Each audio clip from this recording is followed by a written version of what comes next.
ആരാധനായ ഞങ്ങളുടെ വാഴ്ത്തപ്പെട്ട ദൈവമേ, സ്വർഗീയ പിതാവേ, അനുഗ്രഹീതമായ വിശുദ്ധ ദിനത്തിന്റെ പ്രഭാതത്തിനായി നന്ദിയോടെ ഞങ്ങൾ അങ്ങേ വാഴ്ത്തുകയും സ്തുതിക്കുകയും ചെയ്യുന്നു. ആത്മാവിലും സത്യത്തിലും അങ്ങേ ആരാധിച്ച് അനുഗ്രഹം പ്രാപിപ്പാൻ ഇടകളാടികൾ എല്ലാവരെയും ഉൾപ്പെടുന്ന യോഗ്യരാക്കണമേ. എല്ലാവരുമായിരിക്കുന്ന ഇടങ്ങളിൽ കർത്താവിന്റെ കൃപ കൂടിയിരിക്കണമേ. ദൈവമേ, ഞങ്ങളോട് കൃത്യമായി സംസാരിക്കുകയും ഞങ്ങളെ തന്നെ തിരിച്ചറിയാൻ ഉള്ള വലിയ കൃപയും ഉൾക്കണ്ണും ഞങ്ങൾക്ക് നൽകുകയും ചെയ്യണമെന്ന് യേശു മശീഹ മൂലമടിയങ്ങൾ പ്രാർത്ഥിക്കുന്നു. കൃപയോടെ കേൾക്കുമാറാകണമേ. ദൈവനാമ സ്തുതിക്കും മഹത്വത്തിനുമായി ക്രിസ്തീയ ഗീതങ്ങൾ 249 ഗീതം ആലപിച്ച് നമ്മുടെ ആരാധന ആരംഭിക്കാം. 249 ഗീതം, സൂര്യോദയേ എൻ ദേഹിയേ.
ക്രിസ്തുയേശുവിൽ വിശുദ്ധീകരിക്കപ്പെട്ടവരും വിളിക്കപ്പെട്ട വിശുദ്ധരുമായുള്ളവരെ,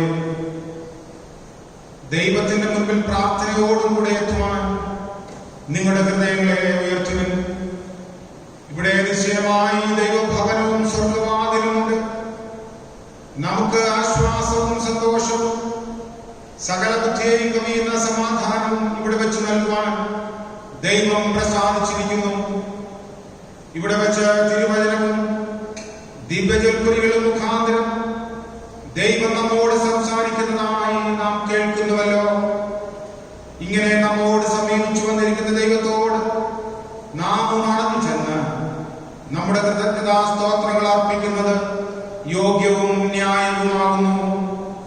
എന്നാൽ നാം പാപം ചെയ്തു പോയിട്ടുള്ളവരും ദൈവത്തിന്റെ പരിശുദ്ധ സന്നിധിയിൽ നിൽക്കാൻ യോഗ്യതയില്ലാത്തവരുമാണെന്ന് ഓർത്ത് പരമാർത്ഥമായ അനുതാപത്തോടെ നാം നമ്മുടെ പാപം ഏറ്റുപറയുക. അതാത് സ്ഥാനങ്ങളിൽ മുഴങ്കാലുകൾ മടക്കി നമ്മുടെ ജീവിതത്തിൽ അറിഞ്ഞുമറിയാതെ വന്നുപോയ എല്ലാ കുറവുകളെയും ദൈവസന്നിധിയിൽ ഏറ്റുപറഞ്ഞ് നമുക്ക് വിശുദ്ധീകരണത്തിന് വേണ്ടി അപേക്ഷിക്കാം. 154-ാമത്തെ ഗീതത്തിലെ 1-2 ചരണങ്ങൾ അനുതാപഗീതമായി നമുക്ക് ആലപിക്കാം. ശ്രവിക്കാം യേശുവിൻ മൊഴി വലഞ്ഞ പാപിയെ.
സ്വർഗസ്ഥ പിതാവേ, അരിഷ്ടപാപികളായ അടിയങ്ങൾ തിരുമുൻപിൽ സങ്കടത്തോടെ സ്വീകരിക്കുന്നത് കൃപയോടെ കേൾക്കണമേ.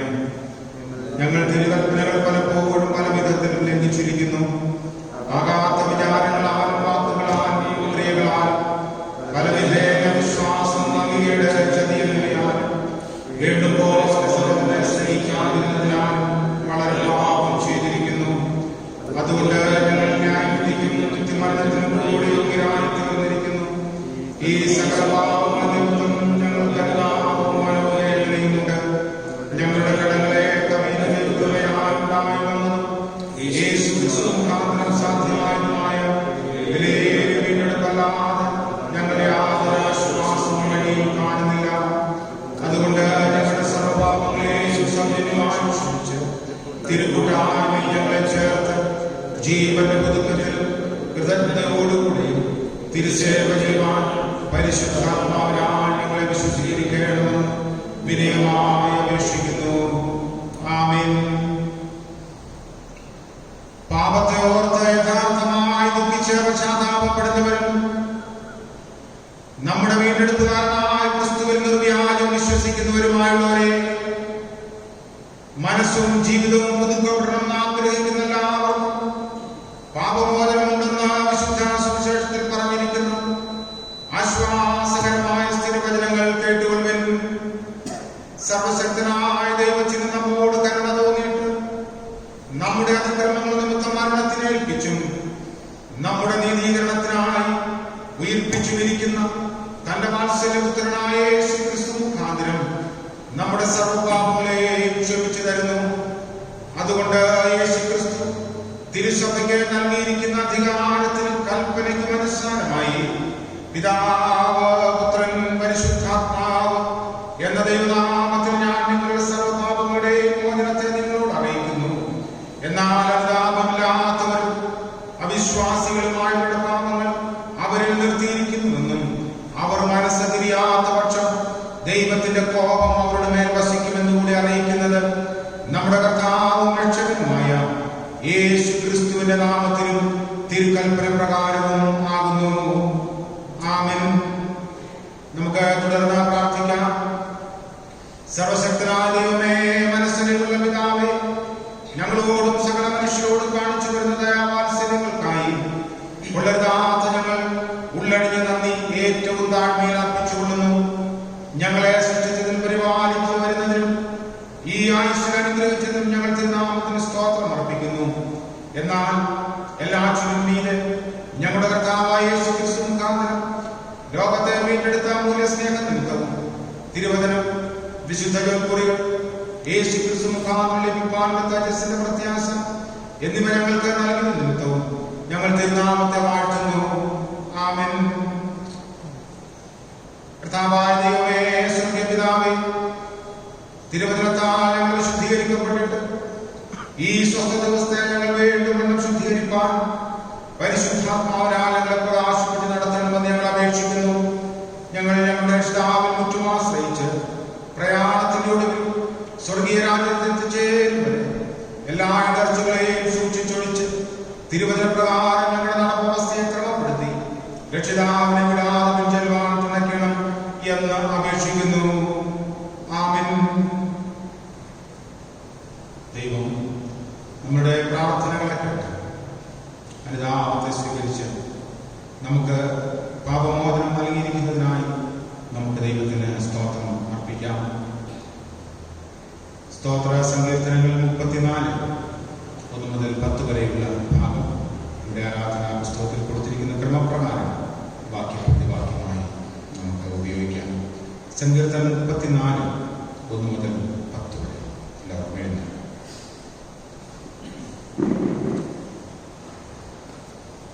ഞാൻ യഹോവയെ എല്ലാ കാലത്തും വാഴ്ത്തും. അവന്റെ സ്തുതി എപ്പോഴും എന്റെ നാന്മയിലിരിക്കും. എന്റെ ഉള്ളം യഹോവയിൽ പ്രശംസിക്കുന്നു. എളിയവർ അത് കേട്ട് സന്തോഷിക്കും. എന്നോട് ചേർന്ന് യഹോവയെ മഹിമപ്പെടുത്തുവിൻ. നാം ഒന്നിച്ചു അവന്റെ നാമത്തെ ഉയർത്തുക. ഞാൻ യഹോവയോട് അപേക്ഷിച്ചു, അവൻ എനിക്ക് ഉത്തരമരുളി. അവങ്കിലേക്ക് നോക്കിയവർ പ്രകാശിതരായി, അവരുടെ മുഖം ലജ്ജിച്ചു പോയതുമില്ല.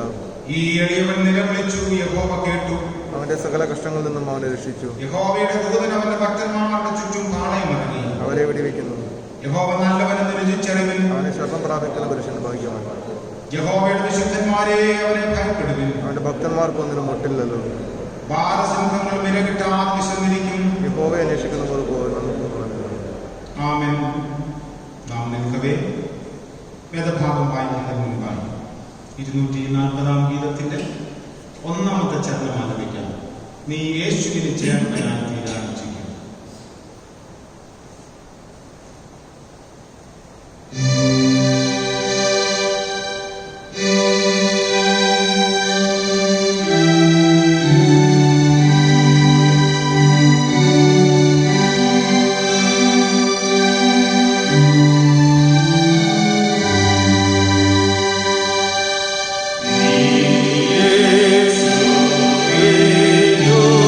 Yeah.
37 അധ്യായം 1 വാക്യം മുതൽ 11 വാക്യം വരെയും പുതിയ നിയമം മത്തായി എഴുതിയ സുവിശേഷം 6 അധ്യായം 19 വാക്യം മുതൽ 24 വാക്യം വരെയും പഴയ നിയമം ഉൽപ്പത്തി പുസ്തകം 37 അധ്യായം 1 വാക്യം മുതൽ 11 വാക്യം വരെയുള്ള ദൈവവചനങ്ങൾ കേട്ടുകൊള്ളുന്നു. യാക്കോബ് തന്റെ പിതാവ് പരദേശിയെ പാർത്ത ദേശമായ കനാൻ ദേശത്ത് വസിച്ചു. യാക്കോബിന്റെ വംശപാരമ്പര്യം എന്തെന്നാൽ യോസേഫിന് 17 വയസ്സായപ്പോൾ അവൻ തന്റെ സഹോദരന്മാരോടുകൂടെ ആടുകളെ മേയിച്ചുകൊണ്ട് ഒരു ബാലനായി തന്റെ അപ്പന്റെ ഭാര്യമാരായ ബിൽഹയുടെയും സിൽപ്പയുടെയും പുത്രന്മാരോടുകൂടെ ഇരുന്നു. അവരെ കുറിച്ചുള്ള ദുശ്രുതി യോസേഫ് അപ്പനോട് വന്ന് പറയും. യോസേഫ് വാർദ്ധക്യത്തിലെ മകനായതുകൊണ്ട് ഇസ്രായേൽ എല്ലാ മക്കളിലും വെച്ച് അവനെ അധികം സ്നേഹിച്ചു. ഒരു നീലയാക്കി അവനെ ഉണ്ടാക്കിച്ചു കൊടുത്തു. അപ്പൻ തങ്ങളെ എല്ലാവരെക്കാളും അവനെ അധികം സ്നേഹിക്കുന്നുവെന്ന് അവന്റെ സഹോദരന്മാർ കണ്ടിട്ടു അവനെ പകച്ചു. അവനോട് സമാധാനമായി സംസാരിക്കാൻ അവർക്ക് കഴിഞ്ഞില്ല. യോസേഫ് ഒരു സ്വപ്നം കണ്ടു. അത് തന്റെ സഹോദരന്മാരോട് അറിയിച്ചതുകൊണ്ട് അവർ അവനെ പിന്നെയും അധികം പകച്ചു. അവൻ അവരോട് പറഞ്ഞത്, ഞാൻ കണ്ട സ്വപ്നം കേട്ടുകൊള്ളു. നാം വയലിൽ കറ്റ കെട്ടിക്കൊണ്ടിരുന്നു. അപ്പോൾ എന്റെ കറ്റ എഴുന്നേറ്റ് നിവർന്നു. നിങ്ങളുടെ കറ്റകൾ ചുറ്റും നിന്നും എന്റെ കറ്റയെ നമസ്കരിച്ചു. അവന്റെ സഹോദരന്മാർ അവനോട്, നീ ഞങ്ങളുടെ രാജാവാകുന്നു, നീ ഞങ്ങളെ വാഴുമോ എന്ന് പറഞ്ഞു. അവന്റെ സ്വപ്നങ്ങൾ നിമിത്തവും അവന്റെ വാക്കു നിമിത്തവും അവനെ പിന്നെയും അധികം ദ്വേഷിച്ചു. അവൻ മറ്റൊരു സ്വപ്നം കണ്ടു തന്റെ സഹോദരന്മാരോട് അറിയിച്ചു. ഞാൻ പിന്നെയും ഒരു സ്വപ്നം കണ്ടു. സൂര്യനും ചന്ദ്രനും 11 നക്ഷത്രങ്ങളും എന്നെ നമസ്കരിച്ചു എന്ന് പറഞ്ഞു. അവൻ അത് അപ്പനോടും സഹോദരന്മാരോടും അറിയിച്ചപ്പോൾ അപ്പൻ അവനെ ശാസിച്ചു. അവനോട്, നീ ഈ കണ്ട സ്വപ്നമെന്ന്? ഞാനും നിന്റെ അമ്മയും നിന്റെ സഹോദരന്മാരും സാഷ്ടാംഗം വീണു നിന്നെ നമസ്കരിക്കാൻ വരുമോ എന്ന് പറഞ്ഞു. അവന്റെ സഹോദരന്മാർക്ക് അവനോട് അസൂയ തോന്നി. അപ്പനും ഈ വാക്കു മനസ്സിൽ സംഗ്രഹിച്ചു. ഇവിടെ പഴയ നിയമം വായിച്ചു അവസാനിച്ചു. നമ്മൾ പാടിയ 240 ഗീതത്തിന്റെ 2ാം ശരണം ആലപിക്കാം. സേവിക്കുന്ന നാം സ്വർഗ്ഗസ്ഥനെ.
പുഴുവും തുരുമ്പും കെടുക്കുകയും കള്ളന്മാർ തുറന്നു മോഷ്ടിക്കുകയും ചെയ്യുന്ന ഈ ഭൂമിയിൽ നിങ്ങൾ നിക്ഷേപം സ്വരൂപിക്കരുത്.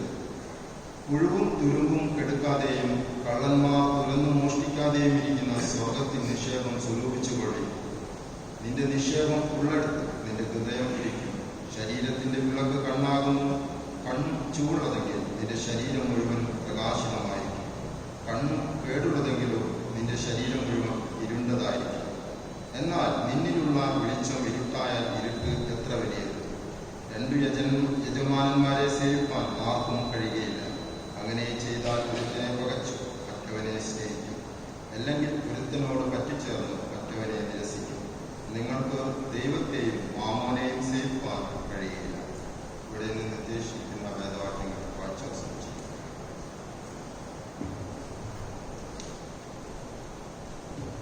മനസ്സലിവുള്ള പിതാവായ ദൈവം തിരുവചനത്തിൽ തന്റെ സമ്പൂർണ്ണ സ്നേഹം നമുക്ക് വെളിപ്പെടുത്തിയിരിക്കാനും ക്രിസ്തുയേശുവിൽ നമ്മെ തന്റെ സമൃദ്ധിയായ കൃപകൾക്ക് അംശങ്ങളാവാൻ ക്ഷണിച്ചിരിക്കാനും നമ്മുടെ വിശ്വാസം അപ്പസ്തല വിശ്വാസ പ്രമാണത്തിന്റെ വാക്കുകളിൽ നമുക്ക് പ്രഖ്യാപിക്കാം. സ്വർഗങ്ങൾക്കും ഭൂമിക്കും സൃഷ്ടാവായി സർവശക്തനായി പിതാവായിരിക്കുന്ന ദൈവത്തിങ്കൽ ഞാൻ വിശ്വസിക്കുന്നു. അവന്റെ ഏകപുത്രനായി നമ്മുടെ കർത്താവായ യേശുക്രിസ്തുവിലും ഞാൻ വിശ്വസിക്കുന്നു. അവൻ പരിശുദ്ധാത്മാവിനാൽ മറിയയുടെ കന്യകയിൽ പാത്രനായി ജനിച്ചു. പൊന്തിയോസ് പിലാത്തോസിന്റെ കീഴിൽ കഷ്ടങ്ങൾ അനുഭവിച്ചു. ക്രൂശിക്കപ്പെട്ട് മരിച്ചടക്കപ്പെട്ടു. പാതാളത്തിൽ ഇറങ്ങി മൂന്നാം ദിവസം ഉയർത്തെഴുന്നേറ്റു. സ്വർഗാരോഹണമായി സർവശക്തിയുള്ള പിതാവായ ദൈവത്തിന്റെ വലതുഭാഗത്തിരിക്കുന്നു. അവിടെ നിന്ന് ജീവിക്കുന്നവരെയും മരിച്ചവരെയും ന്യായം വിധിപ്പാൻ വരികയും ചെയ്യും. പരിശുദ്ധാത്മാവിലും വിശുദ്ധന്മാരുടെ കൂട്ടായ്മയാകുന്ന സാധാരണ സഭയിലും പാപമോചനത്തിലും ശരീരത്തോടെ ജീവിച്ചെഴുന്നേൽക്കുന്നതിലും നിത്യജീവനിലും ഞാൻ വിശ്വസിക്കുന്നു. ആമേൻ. എല്ലാവർക്കും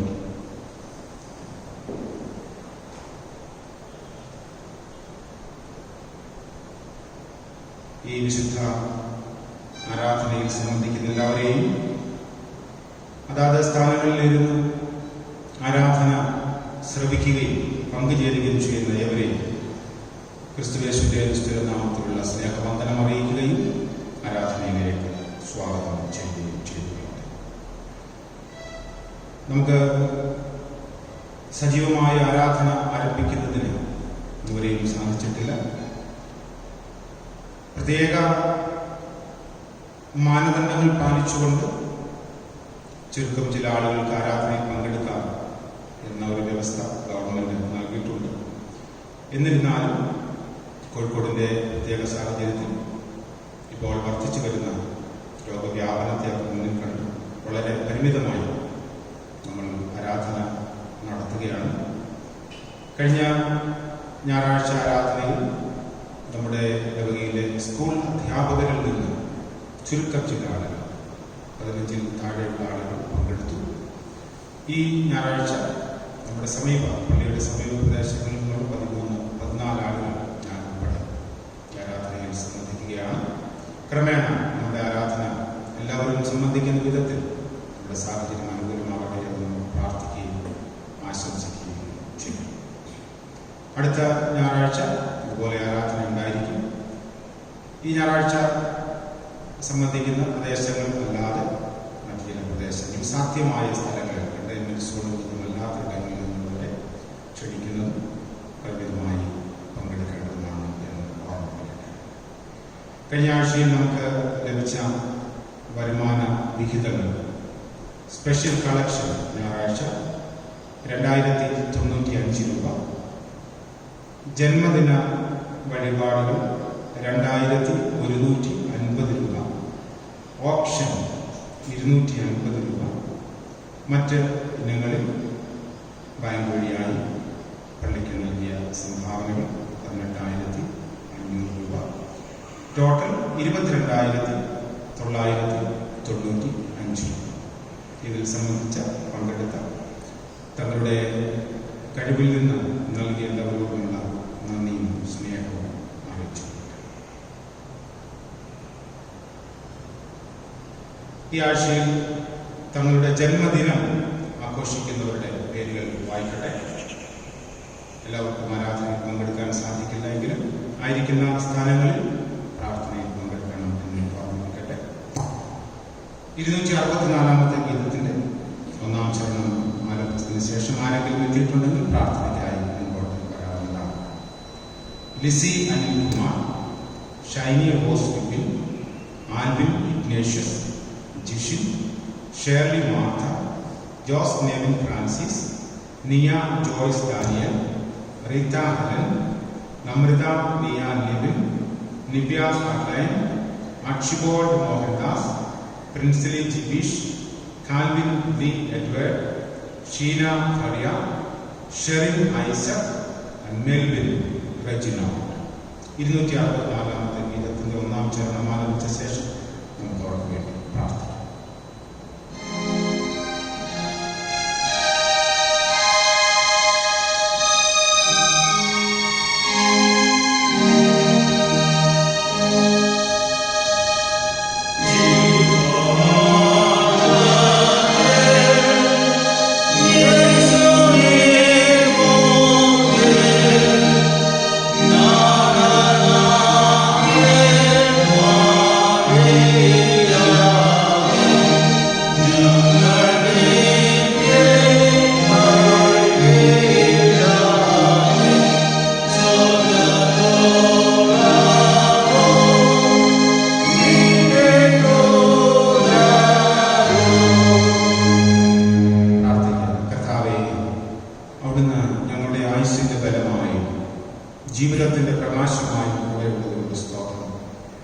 പുതിയ സംവത്സരത്തിലേക്ക് തങ്ങളുടെ ആയുസ്സിൽ വീണ്ടും പ്രവേശിച്ചിരിക്കുന്ന നമ്മുടെ എല്ലാ പ്രിയപ്പെട്ടവരെയും ഓർത്ത് പ്രാർത്ഥിക്കുന്നു. ആയിരിക്കുന്ന സ്ഥാനങ്ങളിൽ അവിടുന്ന് കരുതുകയും പുതുവർഷത്തിന്റെ നന്മകളും അനുഗ്രഹങ്ങളും പകരുകയും ചെയ്യണമേ. എല്ലാവരോടും കൂടെ ഇരിക്കണമേ. ജീവനും ജീവിതവും ആയുസ്സും ആരോഗ്യം ദൈവത്തിന്റെ ദാനമാണ് എന്ന് ഓർത്ത് അവിടുത്തെ സന്നിധിയിൽ എല്ലാവരെയും താഴ്ത്തി സമർപ്പിച്ച് പ്രാർത്ഥിക്കുന്നു. പൂർണ്ണ വിനയത്തോടെ ദൈവസന്നിധിയിലായിരിക്കാൻ എല്ലാവരെയും സഹായിക്കണമേ. കുടുംബജീവിതത്തിന്റെ പുതിയ വർഷത്തിലേക്ക് പ്രവേശിക്കുന്നവരെ ഓർക്കുന്നു. താവിന്റെ കൃപകൂടെ ഇന്ന് അനുഗ്രഹിക്കണമേ. എല്ലാവരെയും കാക്കണമേ. ദൈവത്തിന്റെ സ്നേഹത്തിന്റെ ഒരു പ്രഭയും വസിക്കാം. എല്ലാവരെയും അവരുടെ ആക്കുകയും കർത്താവെ അവരുടെ യോഗ്യതയുള്ളവരാക്കുകയും ചെയ്യുന്നു. യേശു മശിയുടെ നാമത്തിൽ അപേക്ഷിക്കുന്നു. ദയവോടെ കേൾക്കുമാറാകണമേ. ആമേൻ. കർത്താവിന്റെ കൃപയും അനുഗ്രഹവും കരുണയും കാവലും പേരെ നിങ്ങളെല്ലാവരോടും കൂടെ ഇപ്പോഴും എപ്പോഴും എന്നേക്കും ഉണ്ടായിരിക്കുമാറാകട്ടെ. 159 ഗീതത്തിന്റെ ആവശ്യമായ ചരണം ആലപിക്കുമ്പോൾ വഴിപാടുകൾ സ്വീകരിക്കാവുന്നതാണ്. ഗീതങ്ങൾ 159 സർവതലജാലവും ശ്രേഷ്ഠമാണ് വരങ്ങൾ.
വിലതിരാധോപകാരങ്ങൾക്കായി ഞങ്ങൾ അങ്ങയെ സ്തുതിക്കുന്നു.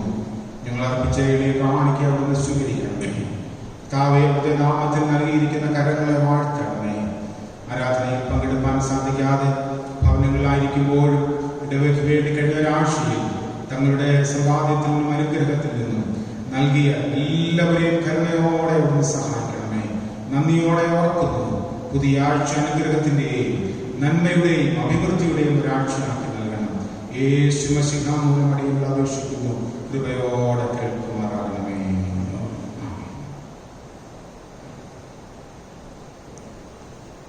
മധ്യസ്ഥ പ്രാർത്ഥനയ്ക്കായി നമുക്കതിനെ സമയം വിനിയോഗിക്കാം.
പുതിയാഴ്ചയിൽ ജീവിക്കാൻ ആവശ്യമായ ബലവും കൃപയും ആരോഗ്യവുമായി നൽകിയ ദൈവത്തിന് ഏറെ നന്ദിയോടെ സ്തുതിച്ച് പുതിയാഴ്ചയിലേക്ക് പ്രവേശിക്കുമ്പോൾ അനുഗ്രഹത്തിന് വേണ്ടി നമുക്ക് അപേക്ഷിക്കാം. ഇന്നായി ഈ ശുദ്ധാദിനത്തിന്റെ പ്രഭാതത്തിൽ നമ്മൾ സന്തുഷ്ടരായ ആരോഗ്യത്തോടെ ഒരു സ്ഥലത്ത് വന്നിരിക്കുമ്പോൾ നമ്മുടെ ചുറ്റുപാടും വേദനിക്കുന്ന എല്ലാവരെയും നമുക്ക് പ്രാർത്ഥിക്കാം. വിശേഷമായി കരിപ്പൂർ എയർപോർട്ടിൽ നടന്ന വലിയ അപകടത്തിൽ ജീവൻ പൊലിഞ്ഞുപോയ എല്ലാ പ്രിയപ്പെട്ടവരുടെ കുടുംബങ്ങളെ ഓർക്കാം. എന്തെല്ലാം പ്രതീക്ഷകളോടെ സ്വപ്നങ്ങളോടെ തങ്ങളുടെ ഭവനങ്ങളിലേക്ക് മടങ്ങി വന്നവരാണ്. ഇവിടെ സന്തോഷങ്ങളെല്ലാം തല്ലിക്കെടുത്തപ്പെട്ടിരിക്കുന്നു.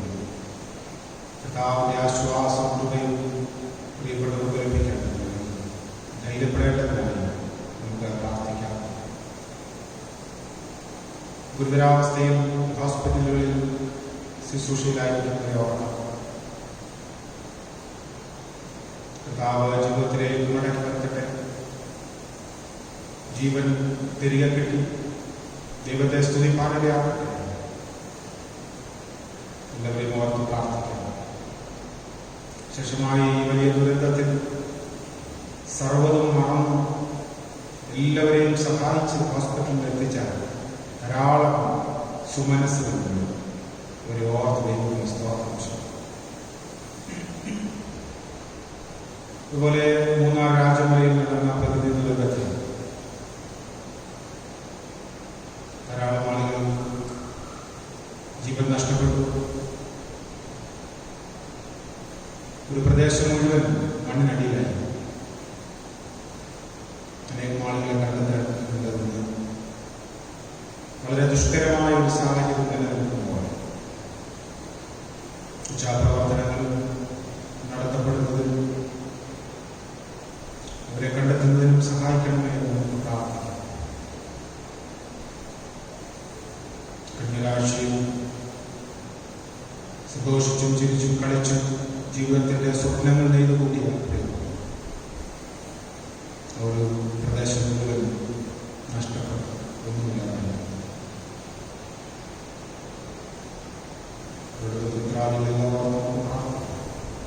രക്ഷാപ്രവർത്തനങ്ങളെ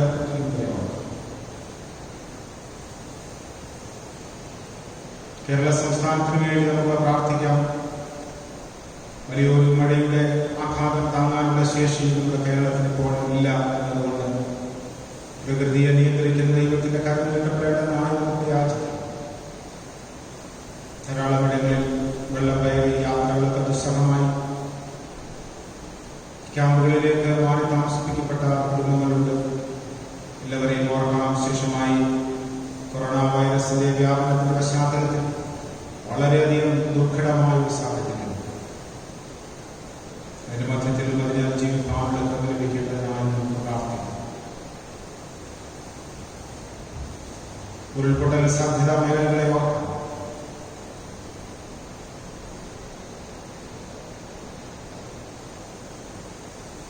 നമ്മെല്ലാവരെയും ദൈവകരങ്ങളിൽ ഏൽപ്പിക്കാം. നമ്മുടെ ഇടവകയിലെ എല്ലാ കുടുംബങ്ങളെയും ഓർക്കാം. ആയിരിക്കുന്ന സ്ഥാനങ്ങളിൽ അളവറ്റ ദൈവകൃപ ലഭിക്കണം. ഈ ദിവസങ്ങളിൽ സാധിക്കട്ടെ. വളരെ പരിമിതമായ ജീവിതത്തിലേക്ക് ചുരുങ്ങിപ്പോയ ആളുകളുണ്ട്. വളരെയധികം പ്രയാസപ്പെടുന്നുണ്ട്. സാമ്പത്തികമായും ശാരീരികമായും മാനസികമായും ഒക്കെ തകർന്ന ആളുകളുണ്ട്. അങ്ങനെയുള്ളവരെ ഓർക്കണം. അങ്ങനെയുള്ളവരെ പ്രാർത്ഥിക്കാം. മഹായിടവയ്ക്ക് വേണ്ടി എല്ലാ ഇടവുകൾക്കും വേണ്ടി പ്രാർത്ഥിക്കാം. പ്രതിസന്ധിയുടെ നാളുകളിൽ പതറാതെ പ്രയാസങ്ങളെ അതിജീവിച്ച് മുന്നോട്ട് സഭയ്ക്ക് കഴിയട്ടെ എന്ന് വേണ്ടി പ്രാർത്ഥിക്കാം. അവരുടെ തിരുമേനിയെ കുടുംബമായോർത്ത് പ്രാർത്ഥിക്കാം. ശുശ്രൂഷകരെ എല്ലാവരെയും ഓർത്ത് കമ്മിറ്റി സ്ഥാനങ്ങളിലുള്ളവർക്ക് വേണ്ടി പ്രാർത്ഥിക്കാം. അണയാത്ത ശോഭ ഈ നാളുകളിൽ സഭയ്ക്ക് ഉണ്ടാകുക ദൈവം ഇടവരുത്തട്ടെ എന്ന് യാചിക്കും.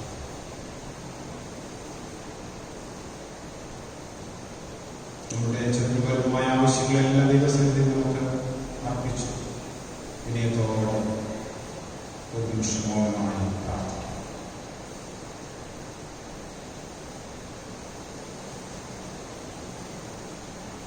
ഞങ്ങളുടെ പ്രാർത്ഥനകളെ കേൾക്കുകയും യാചനയ്ക്ക് മറുപടി നൽകുകയും ചെയ്യുന്ന ദൈവമേ,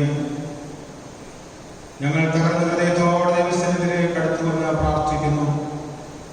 ഞങ്ങൾ അർപ്പിച്ച സകല വിഷയങ്ങളിലൊന്ന് ശ്രദ്ധിച്ചിരിക്കുന്നതിനായി താവേ അത് കേട്ടതിനായി സ്തോത്രം. ഞങ്ങളുടെ ഇടയിലേക്ക് അവിടുന്ന് താഴ്ന്നിറങ്ങി വരുന്ന ദൈവമാണല്ലോ, നന്ദിയോടെ സ്തോത്രം. വൃന്ദ മേഖലകളെ ഓർത്ത് പ്രാർത്ഥിക്കുന്നു, അകപ്പെട്ടുപോയ ജീവിതങ്ങളെ ഓർക്കുന്നു. താവേ മുറിവേറ്റും മാരകമായ നിലകളിലും ശുശ്രൂഷകളിലായിരിക്കുന്നവരെ ഓർക്കുന്നു. ദൈവത്തിൻ്റെ കൂടെ ഞങ്ങളുടെ ദേശത്തിൽ സൗഖ്യം വരുത്തണമേ. മാരകമായ രോഗവ്യാപനത്തിന്റെ പശ്ചാത്തലത്തിൽ ഞങ്ങളുടെ ദേശത്തോട് കരുണ കാണിക്കണമേ. അവിടുന്ന് മനസ്സിലാക്കണമേ. എല്ലാവരെയും ദൈവകരങ്ങളിൽ പ്രാർത്ഥിക്കുന്നു. സകലാത്മീക ഭൗതിക അനുഗ്രഹങ്ങളാണ് നിറച്ചു. യേശു മശിഹയുടെ നാമത്തിൽ ഞങ്ങളുടെ അപേക്ഷ കൃപയോടെ കേൾക്കുമാറാകണമേ. ആമേൻ. നമ്മുടെ അതിനായി ഓർത്ത് പ്രാർത്ഥിക്കാം. കർത്താവേ ഞങ്ങളെ കേൾക്കണമേ എന്ന് പ്രതിവാക്യമായി അപേക്ഷിക്കാവുന്നതാണ്. കർത്താവേ ഞങ്ങളെ കേൾക്കണമേ. ഞങ്ങളുടെ മരണനാളി അടുക്കുമ്പോഴും ഞങ്ങൾ മരണവേദനകൾ പിടിക്കിടക്കുമ്പോഴും ഞങ്ങൾ വിശ്വാസത്തോടെ നിദ്ര പ്രാപിപ്പാനും ഞങ്ങളുടെ ദേഹികൾ സമാധാനത്തോടെ പിരിഞ്ഞു പോകാനും കർത്താവേ സർവശക്തിയുള്ള കരുണയാൽ തുണയ്ക്കണമേ. തിരുമുഖം കണ്ടാനന്ദിപ്പാനും സകല ദൂതന്മാരോടും തിരഞ്ഞെടുക്കപ്പെട്ട ദൈവമക്കളോടും ഒന്നിച്ച് തിരുനാമത്തെ നന്ദി വാഴ്ത്തി സ്തുതിച്ചുകൊണ്ടിരിക്കാനും ആ മഹാദിനത്തിൽ ഞങ്ങളെ തേജോരാജ്യത്തിൽ ചേർത്തുകൊള്ളണമേ. ആമേൻ. കർത്താവേ ഞങ്ങളെ കേൾക്കണമേ. ദൈവവചന ശുശ്രൂഷയ്ക്കായി 329 ഗീതത്തിന്റെ 2 ചരണങ്ങൾ ആലപിക്കാം. 129 ഞാൻ വിശുദ്ധ പർവ്വതത്തിന്മേൽ ഉയർത്തുന്നു എന്നെ.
തിരുവചനത്തിലൂടെ കൃത്യമായി ഞങ്ങളോട് ഇടപെടുന്ന ഞങ്ങളുടെ ദൈവമേ സത്യത്തിലായി വിശുദ്ധാദിനത്തിന്റെ പ്രഭാതത്തിൽ അവരുടെ മുഖത്തേക്ക് അടിയങ്ങൾ നോക്കുന്നു.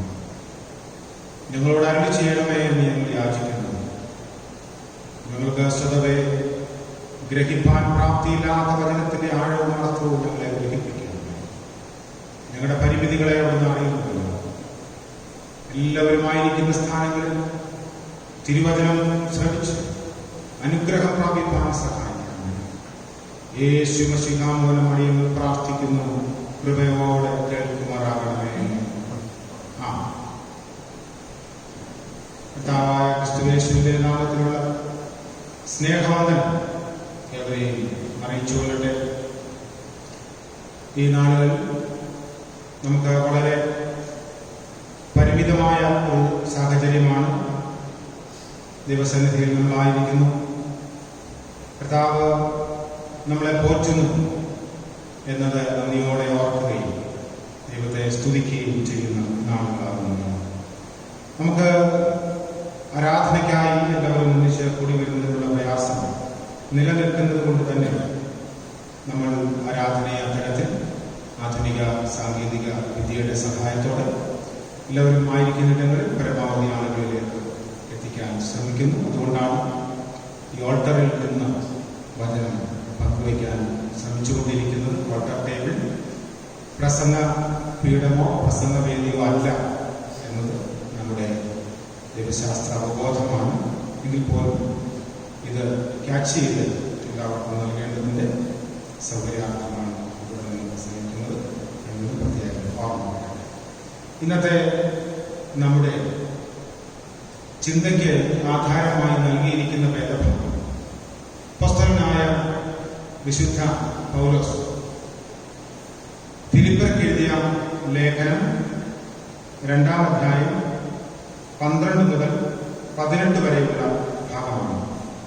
ഫിലിപ്പിയർ 2-ാം അധ്യായം 12 മുതൽ 18 മുതലുള്ള ഭാഗം. നമ്മൾ വായിച്ചു കേട്ട വേദഭാഗം ഉൽപ്പത്തി പുസ്തകം 37-ാം അധ്യായവും മത്തായിയുടെ സുവിശേഷം 6-ാം അധ്യായവുമാണ്. ഉൽപ്പത്തി പുസ്തകത്തിൽ നമ്മൾ പരിചയപ്പെടുന്ന ഒരു കഥാപാത്രമുണ്ട്. അത് ജോസഫ്. തുടർന്നുള്ള ആഴ്ചകളിലൊക്കെ നമ്മുടെ 1-ാം പാഠഭാഗം ഇന്ന് വായിച്ചതിൻ്റെ ബാക്കിയാണ്. ഉൽപ്പത്തി പുസ്തകം 37-ന്റെ ബാക്കിയുള്ള ഭാഗങ്ങളായതുകൊണ്ട് ഞാൻ ഇന്ന് ജോസഫിനെ കുറിച്ച് ചില കാര്യങ്ങൾ പങ്കുവയ്ക്കണം എന്നാണ് ആഗ്രഹിക്കുന്നത്. അതുമായി ബന്ധപ്പെട്ട് ഇന്നത്തെ നമ്മുടെ ടെക്സ്റ്റിന്റെ ഭാഗമായ ഫിലിപ്പിയർ 2-ന്റെ 14-ാം വാക്യം കൂടി നിങ്ങളുടെ ശ്രദ്ധയിലേക്ക് കൊണ്ടുവരട്ടെ. ഫിലിപ്പിയർ 2-ന്റെ 14. വക്രതയും കോട്ടവുമുള്ള തലമുറയുടെ നടുവിൽ നിങ്ങൾ അനന്യരും പരമാർത്ഥികളും ദൈവത്തിന്റെ നിഷ്കളങ്ക മക്കളുമാകേണ്ടതിന് എല്ലാം പെറുപെറുപ്പും വാദവും കൂടാതെ ചെയ്യും. ഡേവിഡ് ലിവിങ്സ്റ്റനെ കുറിച്ച് നമുക്കറിയാം. അദ്ദേഹം ഒരു വലിയ പ്രാർത്ഥനാ മനുഷ്യനായിരുന്നു. അദ്ദേഹം ഇങ്ങനെ ഒരു കാര്യം ദൈവത്തോട് പറഞ്ഞിട്ടുണ്ട്. ദൈവമേ, നീ എന്നെ എവിടെ വേണമെങ്കിലും അയക്കും, എന്നാൽ നീ എന്നോട് കൂടെ പോരണം.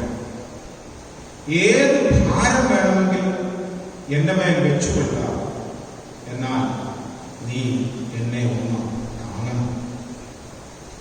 അപ്പോൾ ദൈവം ആഗ്രഹിക്കുന്നത് പോലെ എവിടെയും പോകുന്നതിനും എന്തും വഹിക്കുന്നതിനും തയ്യാറായ പ്രാർത്ഥനാ മനുഷ്യനായ ഡേവിഡ് ലിവിങ്സ്റ്റന്റെ വാക്കുകളാണ് നമ്മൾ ഇവിടെ കേട്ടത്. നമ്മൾ വായിക്കുന്ന വിശുദ്ധ വേദപുസ്തകത്തിലെ കഥാപാത്രങ്ങൾ നമുക്ക് വളരെ പ്രചോദനാത്മകമായ ജീവിതത്തെ പകർന്ന് നൽകിയിട്ടുള്ളവരാണ്. നമ്മൾ വായിക്കുന്ന കഥകളിലെയോ കാണുന്ന സിനിമകളിലെയോ നായികമാരെ പോലെ ഇങ്ങനെ മിന്നി മറഞ്ഞ് നൈമിഷിക ആനന്ദം പകരുന്നവരല്ല വിശുദ്ധ വേദപുസ്തകത്തിൽ നമ്മൾ പരിചയപ്പെടുന്ന ചില കഥാപാത്രങ്ങൾ. ഇവിടെ നമ്മൾ വായിച്ച ഭാഗത്ത് ജോസഫ് എന്ന ഒരു ചെറുപ്പക്കാരനെ പരിചയപ്പെടുകയാണ്. അവിടെ എഴുതിയിരിക്കുന്നു, വായിക്കുമ്പോൾ ജോസഫിന് എത്ര വയസ്സാണ്? 17 വയസ്സ്. യാക്കോബിന്റെ അന്നത്തെ നിലവിൽ ഇളയ മകനായ ജോസഫ്. വിശ്വസ്തതയും രക്ഷയും എന്നതാണ് നമ്മുടെ ഇന്നത്തെ ഈ വേദഭാഗ അടിസ്ഥാനത്തിൽ രൂപപ്പെടുന്ന ഒരു തീം. വിശ്വസ്തതയും രക്ഷയും. ജോസഫ് ദൈവം ഉപയോഗിച്ച മനുഷ്യനെന്ന് വേദപുസ്തക ചരിത്രത്തിലുടനീളം നമ്മൾ വായിക്കുന്നുണ്ട്. എങ്ങനെയാണ് ദൈവം ജോസഫിനെ ഉപയോഗിച്ചത്? നമുക്ക് സമയം വളരെ പരിമിതമായതുകൊണ്ട് ഓടിച്ച് 4-5 കാര്യങ്ങൾ ഞാൻ നിങ്ങളുമായി പങ്കുവയ്ക്കാം. 37-ാം അധ്യായം മുതൽ ജോസഫിനെ നമ്മൾ പരിചയപ്പെടുമ്പോൾ ഓരോ നിശ്ചിത സമയങ്ങളിലും ജോസഫിന് ചില കാര്യങ്ങൾ പരമേൽപ്പിക്കപ്പെട്ടു. പിതാവിലൂടെ, ദൈവത്തിലൂടെ, അധികാരികളിലൂടെ, സ്നേഹിതരിലൂടെ ചില കാര്യങ്ങൾ ജോസഫിന് നൽകപ്പെട്ടു എന്ന് നമ്മൾ വായിക്കും. അപ്പോൾ അതിൽ നിന്ന് നമ്മൾ മനസ്സിലാക്കേണ്ട ഒരു കാര്യം, ഈ ആത്മീക പാഠശാല എന്ന് പറയുന്നത് പെട്ടെന്ന് ഒരു ദിവസം കൊണ്ട് ചാടിക്കടക്കാവുന്ന ഒരു ബൈപ്പാസ് സിസ്റ്റം അല്ല. ആത്മീക പാഠശാലയിലൂടെ ദൈവം ഒരാളെ കടത്തിവിടുമ്പോൾ ക്രമാനുഗതമായി ഓരോ കാലഘട്ടങ്ങളിൽ നമുക്ക് അനുയോജ്യമായ വിധത്തിൽ നമ്മുടെ കഴിവുകളുടെ അടിസ്ഥാനത്തിൽ ഓരോ കാര്യങ്ങൾ ദൈവം നമ്മളെ ഏൽപ്പിക്കും എന്ന് ജോസഫ് തന്റെ യാത്രയിലൂടെ നമ്മളുമായി പങ്കുവയ്ക്കുകയാണ്. ഒന്നാമത്, ദൈവം അവന് ഒരു സ്വപ്നം നൽകി. സ്വപ്നം കാണാത്ത ആരാ ഭൂമിയിലുള്ളത്? വളരെ കുറച്ച് ആളുകളെ ഉണ്ടാകുന്നു. സ്വപ്നം കാണുന്നത് എല്ലാവർക്കും ഇഷ്ടമാണോ എന്ന് ചോദിച്ചാൽ കൂടുതൽ ആളുകൾ തരക്കേടില്ല എന്ന് പറയും. എന്നാൽ ദുസ്വപ്നം മാത്രം കണ്ട് ജീവിക്കുന്ന ആളുകൾ പറയും പേടിയാണ്. പകൽക്കിനാവുകൾ കണ്ട് ജീവിതം തുലയ്ക്കുന്നവർ ഒരുപക്ഷെ ഈ കൂട്ടത്തിൽ ഉണ്ടാവാം. ഭാരതത്തിന്റെ അഭിമാനമായ ഭാരതത്തിന്റെ പ്രസിഡന്റായിരുന്ന അബ്ദുൽ കലാം പറഞ്ഞു, നിങ്ങളെല്ലാവരും യുവജനങ്ങളോട് പറയുകയാണ്, എന്താണ്? സ്വപ്നങ്ങൾ കാണണം. സ്വപ്നങ്ങൾ കാണാൻ കഴിവില്ലാത്തവർക്ക് നാളുകളുടെ നിർമ്മിതികളിൽ പങ്കെടുക്കാനാവില്ല. സ്വപ്നങ്ങളാണ് അടുത്ത നിമിഷത്തേക്ക് നമ്മളെ കൊണ്ടുപോകുന്ന പ്രചോദനങ്ങൾ. നല്ല ഗാഠനിദ്രയിൽ കാണുന്ന സ്വപ്നങ്ങൾ മാത്രമല്ല, ജീവിതത്തിൽ സ്വപ്നങ്ങൾ ഉണ്ടാവണം. ദൈവം ജോസഫിന് കൊടുത്ത കഴിവ് സ്വപ്നം കാണാനുള്ള കഴിവാണ്. അതുകൊണ്ട് എന്തുകൊണ്ടാണ് മറ്റാർക്കും കൊടുക്കാതെ ജോസഫിന് മാത്രം ഈ ഒരു കഴിവ് ദൈവം കൊടുത്തത്? കുറെ സഹോദരന്മാരുണ്ടല്ലോ. ജോസഫ് സ്വപ്നം കാണുകയും കണ്ട സ്വപ്നം വ്യാഖ്യാനിക്കുകയും ഒന്നും മറച്ചു വയ്ക്കാതെ മറ്റുള്ളവരോട് പറയുകയും ചെയ്തു. ദൈവരാജ്യത്തിന് വേണ്ടി സ്വപ്നങ്ങൾ കാണാൻ കഴിവുള്ളവരെ ദൈവം ഉപയോഗിക്കും. അപ്പോൾ ദൈവം നൽകിയ ഒരു കഴിവിനെ പോസിറ്റീവായി ഉപയോഗിക്കാൻ കഴിവുള്ളവരെ ദൈവം വീണ്ടും തന്റെ ഉത്തരവാദിത്തങ്ങൾ ഏൽപ്പിക്കും. ജോസഫ് തനിക്ക് കിട്ടിയ ഈ ഒരു കഴിവിനെ തന്റെ ജീവിതത്തിന്റെ ഒരു വരുമാന മാർഗമായോ തനിക്ക് കൂടുതൽ പ്രശസ്തി നേടുന്നതിനോ ഉപയോഗിച്ചില്ല. അത് നമ്മൾ അവസാന ഭാഗത്ത് കാണുന്നുണ്ട്. ദൈവം ഏൽപ്പിച്ച ദൗത്യത്തിൽ ജോസഫ് വളരെ നിഷ്ഠയുള്ള ആളായിരുന്നു. സ്വപ്നം കാണുകയും അതിനെ വ്യാഖ്യാനിക്കുകയും മറച്ചു വയ്ക്കാതെ മറ്റുള്ളവരോട് പങ്കുവയ്ക്കുകയും ചെയ്തു. ജോസഫ് കണ്ട ആദ്യത്തെ 2 സ്വപ്നം നമ്മൾ ഇവിടെ വായിച്ചു കേട്ടു. കറ്റകളുടെ സ്വപ്നം കണ്ടു, സൂര്യചന്ദ്രന്മാരുടെ സ്വപ്നം കണ്ടു. അപ്പോൾ ജോസഫിന്റെ സഹോദരന്മാർ ചോദിക്കുന്നു, അപ്പോൾ ഞങ്ങളെല്ലാവരും നിന്നെ നമസ്കരിക്കണമെന്നാണോ നീ പറയുക? യാക്കോബ് ചോദിക്കുന്നു, ഞാനും നിന്റെ അമ്മയും നിന്റെ സഹോദരന്മാരും നിന്നെ സേവിക്കേണ്ടി വരുമോ? ജോസഫ് വരാവുന്ന ആപത്തുകളെ ഓർക്കാതെ സ്വപ്നത്തിന്റെ വ്യാഖ്യാനം മറ്റുള്ളവരോട് പറഞ്ഞു. ദൈവം ജോസഫിന് ഒരു സ്വപ്നം നൽകി. രണ്ടാമത് 37-ാം അധ്യായം 13-ാം വാക്യം വായിക്കുമ്പോൾ ജോസഫിന്റെ പിതാവായ യാക്കോബ് ജോസഫിന് ഒരു വലിയ ദൗത്യം നൽകി. എന്താണെന്നറിയാമോ? സഹോദരന്മാരെല്ലാവരും ആടുകളെ മേയ്ക്കാൻ പോയി. അവരെവിടെയൊക്കെയോ ഇങ്ങനെ ഓരോ മരുഭൂമി പ്രദേശങ്ങളാണ്, പലസ്തീന പ്രദേശങ്ങളാണ്. ആടുകളെ മേയ്ക്കാൻ പോയ കുറേ ദിവസങ്ങൾ കഴിഞ്ഞ് മടങ്ങി വരും. ജോസഫിനോട് പറഞ്ഞു, അവർ പോയിട്ട് കുറേ നാളുകളായിരുന്നു, നീ ഒരു കാര്യം ചെയ്യും, അവർ കുറച്ച് ആഹാരം നമുക്ക് കൊടുത്തിട്ട് അവരുടെ ക്ഷേമം അന്വേഷിച്ചിട്ട് മടങ്ങി വരും. ജോസഫ് സന്തോഷത്തോടെ സ്വീകരിച്ച് ഭവനത്തിൽ നിന്നും യാത്രയായി. ജോസഫിനറിയാം, താൻ ആഹാരം കൊടുക്കാൻ പോകുന്ന സഹോദരന്മാർ തന്നോട് വലിയ സ്നേഹവും കരുണയും വാത്സല്യവും ഒന്നുമില്ല, കുറെ അസൂയ മാത്രമേ ഉള്ളൂ. അപ്പൊ അസൂയുള്ള സഹോദരന്മാർക്ക് ആഹാരവുമായി ജോസഫ് ഓരോ ദേശങ്ങളിൽ ചോദിച്ചു പോവുകയാണ്. ശേഖേമിൽ പോയി അന്വേഷിക്കുന്നു, അവിടെ കണ്ടില്ല. പിന്നീട് ദോദാനിലേക്ക് പോയി. അപ്പോ ശത്രുക്കളായ സഹോദരന്മാരുടെ അരികിലേക്ക് ഏകനായി അവരുടെ ആഹാരവുമായി പിതാവ് നൽകിയ ദൗത്യം ഏറ്റെടുത്തുകൊണ്ട് ജോസഫ് യാത്ര ചെയ്യുകയാണ്. ജോസഫിന് വേണമെങ്കിൽ കുറെ ദൂരമൊക്കെ നടന്നു നോക്കി അവരെ കണ്ടില്ല എന്ന് പറഞ്ഞ് മടങ്ങി പോകണമായിരുന്നു. അങ്ങനെ ചെയ്യാൻ സാധ്യതയുണ്ടായിരുന്നു. എന്നാൽ ജോസഫ് അങ്ങനെ ചെയ്തില്ല. അവരെ കണ്ടെത്തുന്നത് വരെ യാത്ര ചെയ്തു. ദോദാനിൽ അവരെ കണ്ടെത്തി അവർക്ക് ആഹാരം കൊടുക്കുന്നതായി നമ്മൾ കാണുന്നു.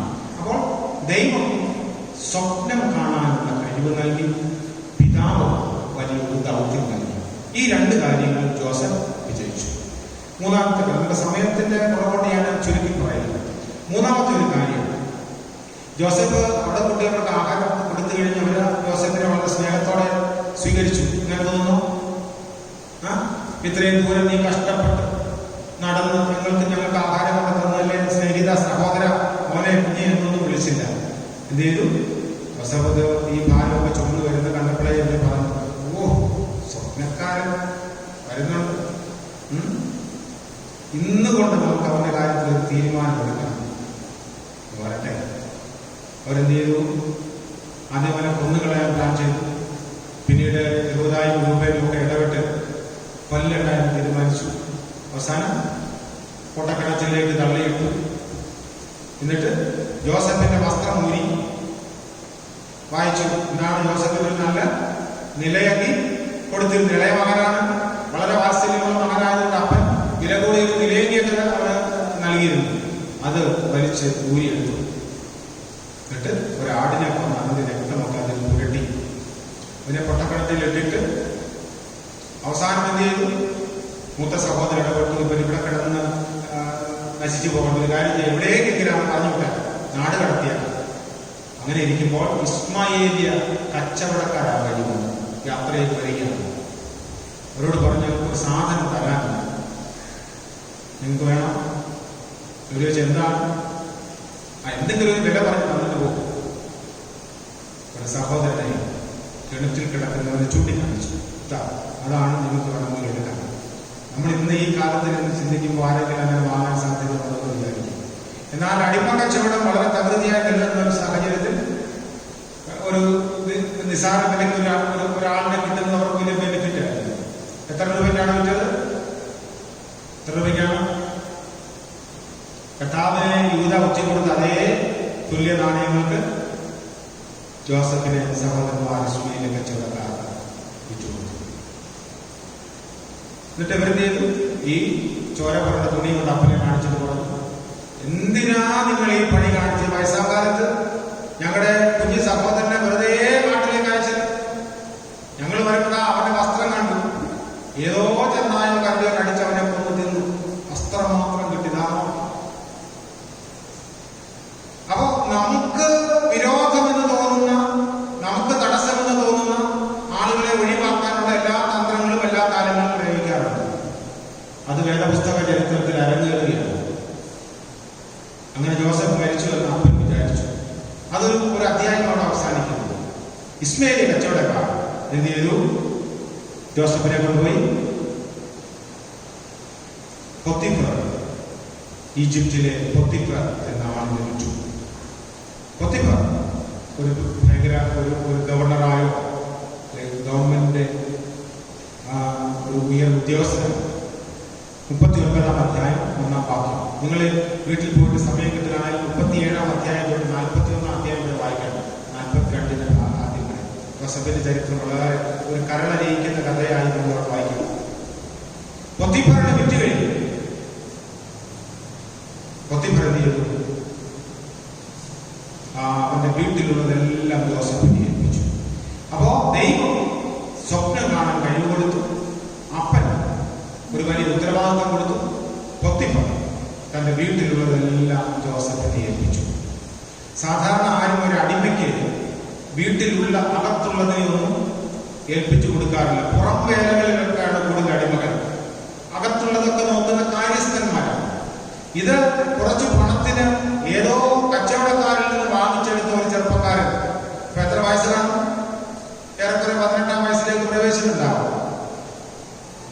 വീട്ടിലുള്ളതെല്ലാം ഏൽപ്പിച്ചു. ഇത് ചരിത്രത്തിൽ ആദ്യമാണ് കേട്ടോ.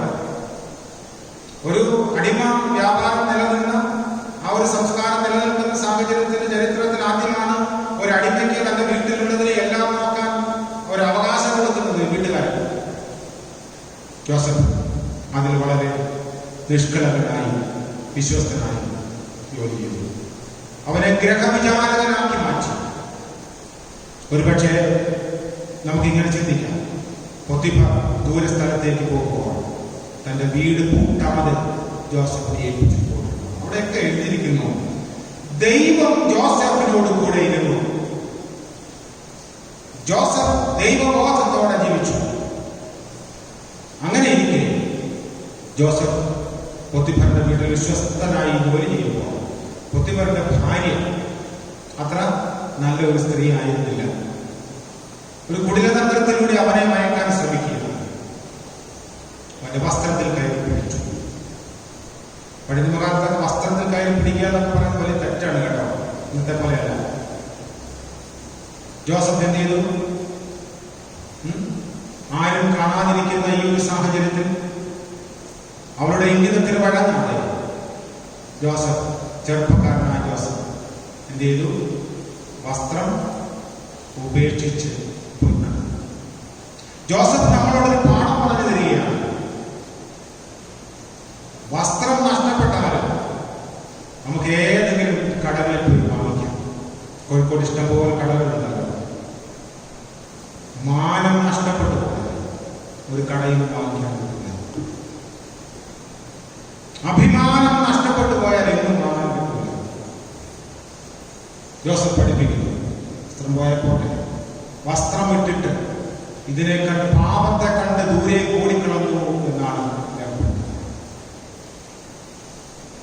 അപ്പോൾ ദൈവം സ്വപ്നം കാണാനുള്ള വലിയ കഴിവ് നൽകി. അപ്പൻ വലിയ ഉത്തരവാദിത്തം കൊടുത്തു. പൊത്തിഫർ തന്റെ ഭവനത്തിലുള്ളതെല്ലാം ജോസഫിനെ ഏൽപ്പിച്ചു. അങ്ങനെ പൊത്തിഫർ വരികയും ഭാര്യ പിന്നീട് എന്ത് ചെയ്തു? പൊത്തിഫറിനോട്, ഇവൻ കള്ളനാണ്, നിങ്ങൾ കൊണ്ടുവന്ന ഈ ചെറുപ്പക്കാരൻ എന്നെ കയറി പിടിക്കാൻ വന്നതിന് ഉപദ്രവിക്കാൻ വന്നെന്ന് പറഞ്ഞ് കള്ള സാക്ഷിയൊക്കെ പറഞ്ഞ് അവനെ അവിടെ ഒഴിവാക്കുക മാത്രമല്ല, പിന്നെ എന്ത് ചെയ്തു? സർക്കാർ ഉദ്യോഗസ്ഥനാണ്, എന്ത് ചെയ്തു? അവനെ കാരാഗ്രഹത്തിലേക്ക് അയച്ചു. അപ്പൊ കാരാഗ്രഹത്തിൽ 29-ാം അധ്യായം 20 മുതൽ 23 വരെയുള്ള വാക്യം. കാരാഗ്രഹ പ്രമാണി യോസഫിന്റെ മറ്റൊരു ഉത്തരവാദിത്വം ഏൽപ്പിച്ചതാണ് കാരാഗ്രഹത്തിൽ കിടക്കുന്ന എല്ലാ ബദ്ധന്മാരെയും നോക്കുന്ന ആളായി ജോസഫിനെ തിരഞ്ഞെടുത്തത്. അപ്പോൾ എത്തിപ്പെടുന്ന ഇടങ്ങളിലെല്ലാം ചില ഉത്തരവാദിത്തങ്ങൾ ജോസഫിന് ലഭിക്കുന്നു. കാരാഗ്രഹ പ്രമാണി കാരാഗ്രഹത്തിലുള്ള എല്ലാവരെയും ജോസഫിനെ ഏൽപ്പിച്ചു. ജോസഫ് അവരെ എല്ലാവരെയും വളരെ നന്നായി ശുശ്രൂഷിച്ചു, വിശ്വസ്തനായി അവിടെ നിന്ന്. ആ സമയത്താണ് പൊത്തിഫറിന്റെ വീട്ടിലുള്ളതൊക്കെ, അല്ലെങ്കിൽ പൊത്തിഫറിന്റെ കാര്യവിചാരകന്മാരായിരുന്നു അപ്പക്കാരൻ, പ്രമാണി, പാനപാത്രവാഹകനുമൊക്കെ എന്തോ തെറ്റ് ചെയ്തിട്ട് അവരെന്ത് ചെയ്തു? അവരും ഈ കാരാഗ്രഹത്തിൽ, സെയിം കാരാഗ്രഹത്തിൽ വന്ന് കിടന്നു. അവരെയും ആര് നോക്കി? ജോസഫ് പരിഹരിച്ചു. അങ്ങനെ എനിക്ക് ഈ കാരാഗ്രഹം, ഈ അപ്പക്കാരുടെ പ്രമാണി കാരാഗ്രഹത്തിൽ കിടന്നപ്പോൾ ഒരു സ്വപ്നം കണ്ടു. അവന്റെ സ്വപ്നം ജോസഫ് വ്യാഖ്യാനിച്ചു. എന്നിട്ട് ഈ പ്രമാണികൾ രണ്ടുപേരും കാരാഗ്രഹത്തിൽ മോചിതരായി പൊത്തിഫർ ഈജിപ്തിലേക്ക് മടങ്ങി ഫറവോന്റെ അടുത്തിരുന്നു. ആ സമയത്താണ് പാനപാത്രവാഹകനും അപ്പക്കാരുടെ പ്രമാണി ഈജിപ്തിലെ രാജാവായ ഫറവോൻ വലിയ ആശങ്കയോടുകൂടി ഇരിക്കുന്നത് കാണുന്നു. എന്ത് പറ്റി? ഫറവോൻ ഒരു സ്വപ്നം കണ്ടു. ഫറവോൻ എന്ത് സ്വപ്നം കണ്ടത്? നമുക്കറിയാം, സൺഡേ സ്കൂളിലൊക്കെ പഠിച്ചതാണല്ലോ. എന്ത് സ്വപ്നമാണ്? കതിരുകളുടെയും പൂക്കളുടെയും പശുക്കളുടെയും സ്വപ്നം കാണും. മെലിഞ്ഞ പശുക്കൾ, തടിച്ചു കൊടുത്ത പശുക്കളെയൊക്കെ മെലിഞ്ഞത് 7 പശുക്കൾ. അദ്ദേഹം ഇതിന്റെ അർത്ഥം അറിയാൻ വളരെയധികം ഭാരമാണ്. അദ്ദേഹം കണ്ട സ്വപ്നം പിന്നീട് മറന്നുപോയി. ഫറവോൻ തന്റെ രാജ്യത്തിലുള്ള മന്ത്രവാദികളെല്ലാം വിളിച്ചു. ഇത് പറഞ്ഞ് ഞാൻ സ്വപ്നം കണ്ടു. സ്വപ്നവും മറന്നുപോയി, അതിന്റെ അർത്ഥവും മനസ്സിലാകുന്നില്ല. വളരെ വ്യാകുലത ഉണ്ടാകുന്ന ഒരു സ്വപ്നമാണ്. നിങ്ങൾക്ക് ആർക്കെങ്കിലും അത് പറഞ്ഞു തരാമോ? എല്ലാവരും മുന്നോട്ട് വന്നു. പരിശ്രമിച്ച് പരാജയപ്പെട്ട് തിരിഞ്ഞുപോയി. ഫറവോൻ വളരെ ദുഃഖത്തിലായി, ഒരുതരം ഡിപ്രസ്ഡായി എന്നാണ് എഴുതിയിരിക്കുക.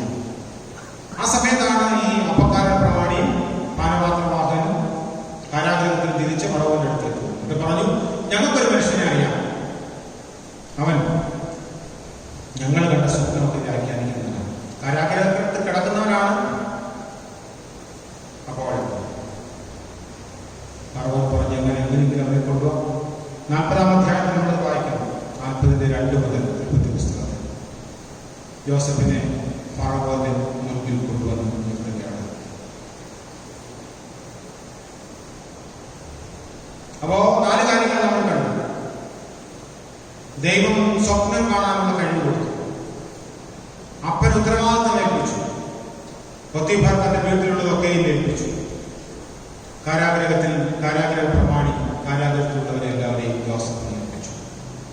ഇവിടെ 5-ാമത് ദൈവം വലിയ താലന്തുകൾ ജോസഫിന് നൽകി. 40-ാം അധ്യായത്തിലെ 8-ാം വാക്യത്തിൽ പൊത്തിഫർ ഈ ഫറവോന്റെ സന്നിധിയിൽ ജോസഫിനെ എത്തിച്ചിട്ട് പറയുന്നു, ഞാൻ നിന്നെക്കുറിച്ച് ഒരു വ്യത്യസ്തമായ ഒരു കേൾവി കേട്ടു. നീ ഏത് സ്വപ്നം കേട്ടാലും വ്യാഖ്യാനിക്കുമെന്ന് അറിയുന്നു. ശരിയാണോ? ചോദിക്കുന്നത് ഒരു രാജാവാണ്. ഈ സ്ഥാനത്ത് നമ്മളാരെങ്കിലും ആയിരുന്നില്ല. അല്ല, ഇന്നത്തെ കാലത്തെ ഈ ആത്മീയ നേതാക്കളോ ആത്മീയ കഴിവുള്ളവരെന്ന് അഭിമാനിക്കുന്നവരായിരുന്നെങ്കിൽ എന്ത് ചെയ്ത് എന്ത് പറയും? അല്ലെങ്കിൽ അങ്ങനെ കഴിവുള്ള ഒരാൾ നമ്മുടെയൊക്കെ നാട്ടിൽ ജീവിച്ചിരുന്നില്ലെങ്കിൽ അവരുടെ വിസിറ്റിംഗ് കാർഡിൽ എന്ത് എഴുതിയേനെ? സുപ്രസിദ്ധ സ്വപ്ന വ്യാഖ്യാതാവായ ഇന്നയാൾ. അല്ലെങ്കിൽ പ്രവചനം നടത്തുന്ന ആളുകൾ നമ്മൾ ഒരുപാട് പോസ്റ്റുകൾ കണ്ടിട്ടുണ്ട്. രോഗശാന്തി ശുശ്രൂഷ. ഫറവോൻ ജോസഫ് എന്ന ചെറുപ്പക്കാരനെ വിളിച്ചിട്ട് പറഞ്ഞിട്ട് ഇങ്ങനെയുള്ള കഴിവൊക്കെ നിലകൊണ്ടെന്ന് കേൾക്കുന്നു. ശരിയാണോ? ജോസഫ് പറയുന്നു, ഫറവോൻ കേട്ടത് ശരിയാണ്. എന്നാൽ സ്വപ്നം വ്യാഖ്യാനിക്കുന്നത് ഞാനല്ല, ദൈവം തന്നെ അത് അങ്ങേക്ക് വ്യാഖ്യാനിച്ചു. എവിടെയെല്ലാം ഞാനാണ് എന്ന് പറയുന്നുവോ അത് അനാത്മീയതയുടെ ലക്ഷണമാണ്. എവിടെയൊക്കെ ഞാനല്ല, ഞാനൊന്നുമല്ല എന്ന് പറയുന്നു, അത് ആധ്യാത്മികതയുടെ ലക്ഷണം. എല്ലാം ഞാനാണ് എന്ന് വിചാരിച്ചുള്ള പ്രവർത്തനം ആത്മീയതയല്ല എന്ന് വളരെ വ്യക്തമായി വേദപുസ്തകം പഠിപ്പിക്കുന്നു. ഐ ആം നത്തിങ് ജോസഫ് പഠിപ്പിക്കുന്നു, ഞാനല്ല. ഇവിടെ ജോസഫിനെ സ്വപ്നം വ്യാഖ്യാനിക്കാൻ ഫറവോൻ വിളിക്കുമ്പോൾ ജോസഫ് പറയുന്നു, അത് എന്റെ കഴിവല്ല, ദൈവം താങ്കൾക്ക് അറിയിച്ചത്. അടുത്തൊരു കാര്യം കൂടെ പറഞ്ഞ അവസാനിപ്പിക്കുന്നു. അവിടെ നിന്ന് സ്വപ്നമെല്ലാം വ്യാഖ്യാനിച്ചു. എന്താണ് സംഭവിക്കാൻ പോകുന്നതെന്ന് പറഞ്ഞ് എന്താണ്? ഇനിയും ഒരു 7 വർഷം വലിയ ക്ഷാമം വരാൻ പോകുന്നു. അല്ല, വലിയ ഒരു സമൃദ്ധി വരാൻ പോകുന്നു. അത് കഴിഞ്ഞ് അടുത്ത 7 വർഷം വലിയ ക്ഷാമം വരും. അതാണ് താങ്കൾ കണ്ട സ്വപ്നവും അതിന്റെ വ്യാഖ്യാനാർത്ഥം. അതുകൊണ്ട് എന്ത് ചെയ്യണം? ഇപ്പോൾ വരാൻ പോകുന്ന ക്ഷാമകാലത്തേക്ക് ഈ സമൃദ്ധമായ കാലത്ത് നമ്മൾ ശേഖരിച്ചു കഴിഞ്ഞു. അപ്പോൾ രാജാവ് എന്ത് ചെയ്തു?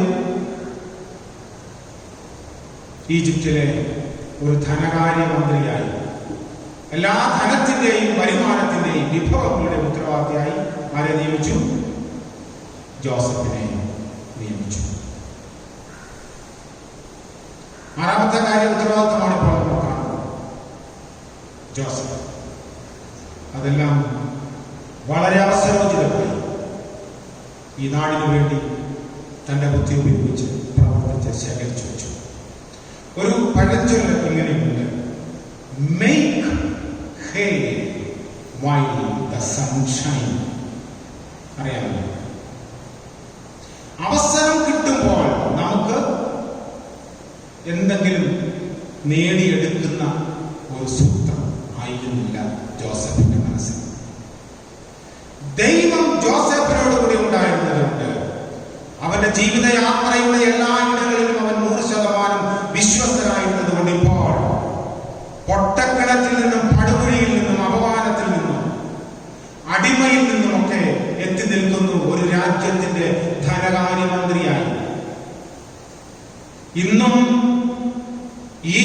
ചരിത്രത്തിന്റെ അധ്യായങ്ങളിൽ ജോസഫ് എന്ന മനുഷ്യൻ ഏറ്റവും വലിയവനാണ്. നമ്മൾ വിചാരിക്കും വേദപുസ്തകത്തിൽ മാത്രമേ ഉള്ളൂ ജോസഫ്. അല്ല, ഈജിപ്തിന്റെ ചരിത്രത്തിൽ ജോസഫ് ഉണ്ട്. എന്താണ് കാരണം? ജോസഫ് വിശ്വസ്തനായിരുന്നത് കൊണ്ട് ദൈവം ജോസഫിനെ ഏറ്റവും വലിയവനാക്കി. നമ്മൾ വായിച്ച വേദഭാഗം ഫിലിപ്പിയർ 2:14 വക്രതയും കോട്ടവുമുള്ള തലമുറയുടെ നടുവിൽ നിങ്ങൾ അനിന്യരും പരമാർത്ഥികളും ദൈവത്തിന്റെ നിഷ്കളങ്ക മക്കളുമാകേണ്ടതിന് എല്ലാം പുറുപുറുപ്പും വാദവും കൂടാതെ ചെയ്യുകയും. വളരെ വ്യക്തമായി പൗലോസ് ഫിലിപ്പിയ സഭയോട് പറയുന്നു, നമ്മൾ ജീവിക്കുന്ന സമൂഹം വക്രതയും കോട്ടവുമുള്ളതാണ്. അതിന്റെ മധ്യത്തിൽ പരമാർത്ഥതയോടെ ജീവിക്കാൻ നമുക്ക് സാധിക്കണം. എങ്ങനെയാണ് സാധിക്കുക? എങ്ങനെയാണ് ഒരു മനുഷ്യൻ തന്നെ പരമാർത്ഥതയോടെ ജീവിക്കാൻ സാധിക്കുക? ഈ വക്രത നിറഞ്ഞതിനോട് എങ്ങനെയെങ്കിലും ഒക്കെ യോജിച്ചു പോയി നിലനിൽപ്പിന്റെ ഒരു അന്വേഷണമായിരിക്കാം സാധാരണ നടത്തുക. ജോസഫ് വളരെ വ്യക്തമായി വ്യത്യസ്തനായി പിന്നെ ജീവിതത്തിന്റെ നിലപാടുകളിലൂടെ ദൈവം കൂടെയുണ്ടെന്നുള്ള ബോധ്യത്തോടെ ജീവിച്ചതുകൊണ്ട് പടുകുഴിയിൽ നിന്ന് രാജസ്ഥാനത്തേക്ക് എത്തുന്നു. 41-42 അധ്യായങ്ങൾ വായിക്കണം. അവിടെ ജോസഫിനെ രഥത്തിൽ കയറ്റിക്കൊണ്ട് ഫറവോൻ ഒരു യാത്ര നടത്തുന്നുണ്ട്. ഏതാണ്? തന്റെ രണ്ടാം രഥത്തിൽ കയറ്റിക്കൊണ്ട് ഫറവോനോടൊപ്പം രാജവീതിയിലൂടെ നടത്തി അതിലൂടെ ഇങ്ങനെ യാത്ര ചെയ്യിപ്പിച്ചു കൊണ്ടുപോകുമ്പോൾ വിളിച്ചു പറയുന്നു, ഇവൻ രാജാവല്ലെന്നേ ഉള്ളൂ, എന്നാൽ എല്ലാ സ്ഥാനവും ഈ രാജ്യത്തിന്റെ രണ്ടാം സ്ഥാനക്കാരനാണ്. എന്നിട്ട് എല്ലാവരും കാണുകയും എന്ത് ചെയ്തു? ഫറവോൻ തന്റെ സ്വർണ്ണ സരപ്പണിക ഊരി ജോസഫിന് നൽകി ആദരിക്കുന്നു. അപ്പോൾ വിശ്വസ്തയോടെ ജീവിക്കുന്നവരെ ദൈവം തമ്പുരാൻ ആദരിക്കുന്ന ഒരു നാളുണ്ട് എന്ന ബോധ്യത്തോടെ നമ്മൾ ജീവിക്കുന്നു. നമ്മൾ ജീവിക്കുന്ന സാഹചര്യം വളരെ വക്രതയും കോട്ടവും ഉള്ളതാണ്. പൗലോസ് വളരെ വ്യക്തമായി പറയുന്നു, അതിന്റെ മധ്യത്തിൽ അനിന്ദരായി പരമാർത്ഥതയുള്ളവരായി ജീവിക്കാൻ നമുക്ക് സാധിക്കണം. സാഹചര്യം വരുമ്പോൾ നമുക്ക് വേണ്ടി എന്തെങ്കിലുമൊക്കെ നേടിയെടുക്കാനുള്ള പരിശ്രമം ഉണ്ടല്ലോ, അത് ഉപേക്ഷിക്കുന്നില്ലെങ്കിൽ ജീവിതത്തിൽ ഒന്നുമാകില്ല. എന്നാൽ അങ്ങനെയൊക്കെ കിട്ടുന്ന സാഹചര്യത്തിൽ അടിച്ചു മാറ്റിപ്പോൾ നമ്മൾ കേരളത്തിന്റെ ചില സംഭവവികാസങ്ങൾ കണ്ടുകൊണ്ടിരിക്കുകയാണ്. എന്താണ് സംഭവിച്ചത്? കുറച്ചു കാലമൊക്കെ മിടുക്കന്മാരായോ ധനമുള്ളവരായോ ആഡംബര ജീവിതത്തിലൊക്കെ നിൽക്കാം, അല്ലേ? നല്ല ഭവനങ്ങളൊക്കെ ഉണ്ടാക്കാം, നല്ല യാത്രകൾ ചെയ്യാം, നല്ല ഫ്രണ്ട്ഷിപ്പ് കിട്ടും. താൽക്കാലികമാണ്. ഇതെല്ലാം പൊളിഞ്ഞു വീഴുന്ന ഒരു ദിവസം. ദൈവത്തിനോടൊപ്പം ജോസഫ് ജീവിച്ചതുപോലെ വിശ്വസ്തയോടെ ജീവിക്കാൻ സാധിക്കുന്നു. പൊട്ടക്കുഴിയിൽ നിന്നും രാജപദവിയിലേക്ക് ഒരു മന്ത്രിസ്ഥാനത്തേക്ക് ജോസഫിന് ദൈവം ആനയിച്ചു. എന്നാൽ ബാക്കിയുള്ളവർ ഈ ഒരു സ്ഥാനത്ത് നിന്ന് പൊട്ടക്കുഴിയുടെ അനുഭവത്തിലേക്ക് തിരിച്ച് യാത്ര ചെയ്യുന്നത്. നിങ്ങൾ ബാക്കിയുള്ളത് ഭാവങ്ങളിൽ പോയി വായിക്കണം. എന്താണ് കാര്യമെന്നല്ലേ? കഥ അവിടെ കൊണ്ട് തീരുന്നില്ല. ജോസഫ് 7 വർഷം ഈജിപ്തിന് വേണ്ടി നന്നായി അധ്വാനിച്ചെല്ലാം ശേഖരിച്ചു വെച്ചു. 7 വർഷം കഴിഞ്ഞപ്പോൾ ചരിത്രത്തിലെങ്ങുമില്ലാത്ത വിധത്തിലുള്ള ക്ഷാമം, ചുറ്റുപാടുമുള്ള ദേശങ്ങളിലെല്ലാം ക്ഷാമവും വറുതിയും പട്ടിണിയും പഞ്ഞവും. എല്ലാവരും അങ്ങോട്ടും ഇങ്ങോട്ടും ഓടി നട്ടം തിരികെ. എവിടെ പോയി ധാന്യം വാങ്ങിക്കും? അപ്പൊ നമ്മൾ കണ്ടില്ലേ ലോക്ക്ഡൌൺ സമയങ്ങളിലൊക്കെ എന്തൊരു തെക്കും തിരക്കുമായിരുന്ന കടകൾ ചേർത്ത് വെക്കാൻ, ആർജിച്ചു വെക്കാൻ. എവിടെ പോകും? അതിനൊക്കെ ഒരു പര്യവസാനം ഉണ്ടാവുമല്ലോ. ഇസ്രായേൽ കനാൻ ദേശത്ത് ക്ഷാമം. ജോസഫിന്റെ സഹോദരന്മാരും അപ്പനൊക്കെ പട്ടിണിയിലേക്ക് വിട്ടുകൂത്തി. അന്വേഷിക്കുക എവിടെ പോയിട്ട്. ഈ സഹോദരന്മാരെ പറഞ്ഞു, ഞങ്ങൾ കേട്ടു, ഏതോ യാത്രക്കാരൊക്കെ പറഞ്ഞ് ഞങ്ങൾ കേട്ടു, ഈജിപ്തിൽ ഇസ്രായേലിൽ പോയാൽ അവിടെ ധാരാളമുണ്ട്. ഈ ധാന്യം വാങ്ങാൻ മിസ്രൈമിലേക്ക് പഴഞ്ചാക്കുകളുമായി യാത്ര ചെയ്തു പോകാൻ ഈ ജോസഫിന്റെ സഹോദരന്മാരുണ്ട്. ഒട്ടക്കണത്തിൽ പിടിച്ചു തള്ളിയവരാണ്. അവർ വന്ന് ജോസഫിന്റെ മുമ്പിൽ നിൽക്കുകയാണ്. ജോസഫിനെ അവരറിയുന്നില്ല. ജോസഫ് അവരെ നന്നായി തിരിച്ചറിഞ്ഞു. എന്തെങ്കിലുമൊക്കെ പ്രതികാരം ചെയ്യാൻ പറ്റിയ ഒരു സന്ദർഭമാണ്, അല്ലേ? വാക്കുകൾ കൊണ്ടെങ്കിലും മുറിപ്പെടുത്താം. ബാക്കി സംഭവിച്ചത് ഭവനം പോയി വായിക്കുക. ഇങ്ങനെയാണ് ഇസ്രായേൽ ജനം ഈജിപ്തിലേക്ക് പോകേണ്ടി വന്നത്. 430 വർഷം അടിമകളായിരുന്നത് കേട്ടല്ലോ. അതിന്റെ പ്രാരംഭ ഭാഗമാണ് ഇപ്പോൾ നമ്മൾ പറഞ്ഞത്. അതുകൊണ്ട് വിശ്വസ്തയോടെ ദൈവസന്നിധിയിൽ ലഭിക്കുന്ന സാഹചര്യങ്ങളെ മാത്രം ഉപയോഗിച്ച് ജീവിക്കാൻ സാധിച്ചാൽ വലിയൊരു രക്ഷയിലേക്ക് ദൈവം നമ്മളെ നടത്തും. പൗലോസ് സഭയോട് പറയുന്നു, കർത്താവ് പറയുന്നു, പുഴുവും തുരുമ്പും തുരന്ന് മോഷ്ടിക്കാത്ത ഇടങ്ങളിൽ നിങ്ങളുടെ സമ്പാദ്യം നിങ്ങൾ സൂക്ഷിക്കണം. അതുകൊണ്ട് തന്നെ കേൾക്കുന്ന പ്രിയമുള്ളവരെ, വിശ്വസ്തത കാത്തു സൂക്ഷിച്ചാൽ ദൈവം നമ്മളെ ഉയർത്തുന്ന ഒരു ദിനമുണ്ട്. ജോസഫ് ആ ഒരു വലിയ മാതൃക നമുക്ക് കാണിച്ചു നൽകിയിരിക്കുന്നതുകൊണ്ട് നമുക്കും ദൈവസന്നിധിയിൽ നമ്മളെ തന്നെ സമർപ്പിക്കാം. നമുക്ക് അവസരങ്ങൾ ധാരാളം ഉണ്ടാകും. ആരും അറിയാത്ത അവസരങ്ങൾ നമുക്കുണ്ടാകും. ആർജിക്കാനുള്ള അവസരങ്ങളും സ്വാധീനവും നമുക്കുണ്ടാകും. അങ്ങനെയുള്ള ഒരു സാഹചര്യത്തിലാണ് നമ്മൾ ജീവിക്കുന്നത്. കേരളത്തിന്റെ ചരിത്രം അങ്ങനെ ഇപ്പോൾ നമ്മളെ ചില കാര്യങ്ങൾ പഠിപ്പിക്കുന്നു. സഭകളുടെ ചരിത്രം പോലും അങ്ങനെ ചില സത്യങ്ങൾ നമ്മൾ പഠിപ്പിക്കുന്നു. എന്നാൽ ഓർക്കുക, വിശ്വസ്തതയോടെ വക്രതയും കൊട്ടമുള്ള തലമുറയുടെ മധ്യത്തിൽ പരമാർത്ഥതയോടെ ജീവിക്കാൻ വിളിക്കപ്പെട്ടവരാണ്. അങ്ങനെ തീരാൻ നമുക്ക് സാധിക്കട്ടെ. ദൈവത്തിന്റെ പരിശുദ്ധാത്മാവ് നമ്മളെ സഹായിക്കട്ടെ. പ്രാർത്ഥിക്കാം. ഞങ്ങളെ സ്നേഹിക്കുന്ന നല്ല ദൈവമേ, സ്വർഗ്ഗീയ പിതാവേ, ഞങ്ങൾക്ക് ഈ ദിനം അവിടുന്ന് നൽകിയ തിരുവചനത്തിന്റെ സത്യത്തിനായി സ്തോത്രം ചെയ്യുന്നു. വിശ്വസ്തയോടെ ജീവിക്കാൻ ബലഹീനരായ ഞങ്ങൾക്ക് പ്രാപ്തി നൽകണമേ. ഞങ്ങൾ പരിമിതികളിലൊക്കെ കടന്നു പോകുന്നവരാണ്. എങ്കിലും സാഹചര്യം അത്ര മോശമായാലും വിശ്വസ്തയോടെ പഠിക്കാൻ ഞങ്ങളെ സഹായിക്കണമേ.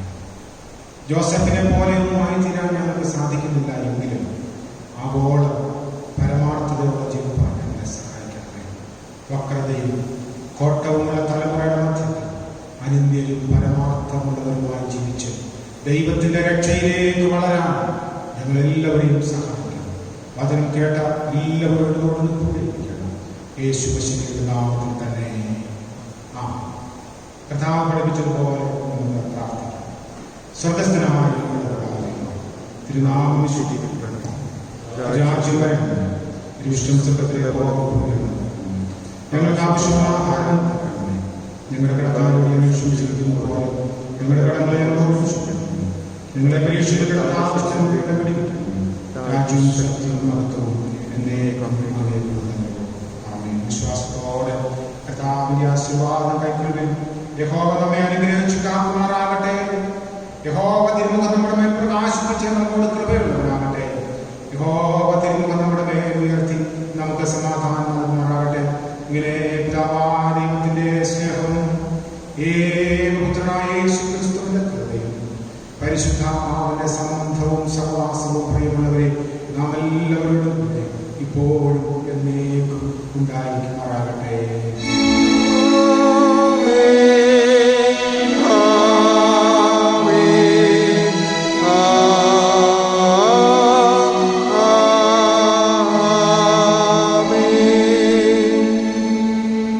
സമാധാനഗീതമായി 316 ഗീതത്തിന്റെ ഒന്നും അവസാനത്തെ ചരണം ആരംഭിക്കും. പിതാവേ ആശ